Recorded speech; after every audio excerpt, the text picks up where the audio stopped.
Bonjour, je suis Virginie Schneider de Toray. J'accompagne les professions libérales au quotidien dans la gestion de leur activité. Aujourd'hui, je vais répondre aux questions les plus fréquemment posées sur l'impôt sur le revenu.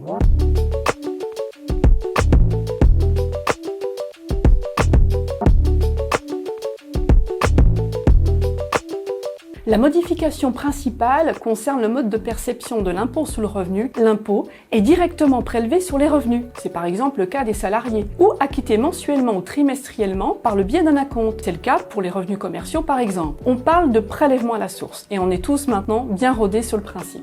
Mais un des intérêts majeurs de cette réforme est de pouvoir ajuster votre taux d'imposition.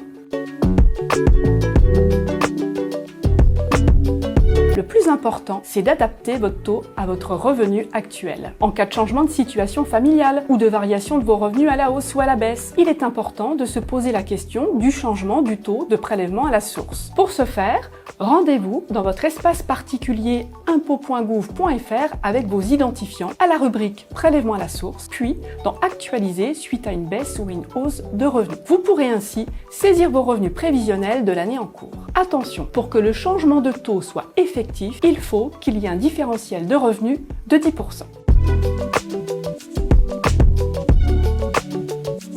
Cette question est légitime, puisqu'est apparue depuis la campagne 2020 sur les revenus 2019 la mise en place de la déclaration d'impôt sur le revenu automatique.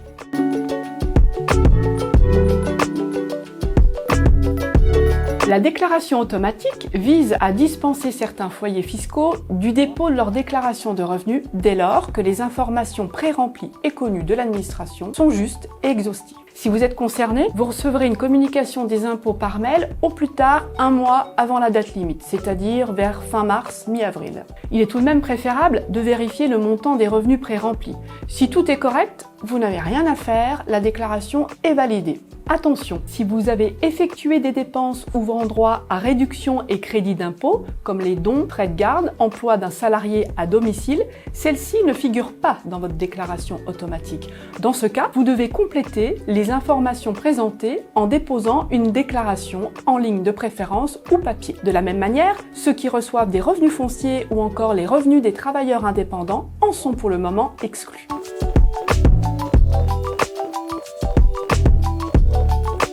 Pour ceux qui doivent renseigner leur déclaration d'impôt sur le revenu, et vous êtes encore nombreux, il peut arriver d'avoir reporté un mauvais montant de revenus ou d'oublier une charge à déduire alors que vous avez validé et signé votre déclaration.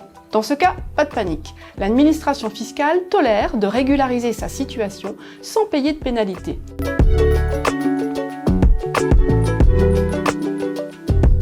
Chaque situation et chaque foyer fiscal est différent. Il y a beaucoup de données à prendre en compte, mais le thème qui revient souvent concerne l'enfant majeur. Par exemple, lorsqu'un enfant devient majeur et qu'il est toujours à votre charge, vous pouvez vous demander si vous devez le rattacher à votre foyer fiscal.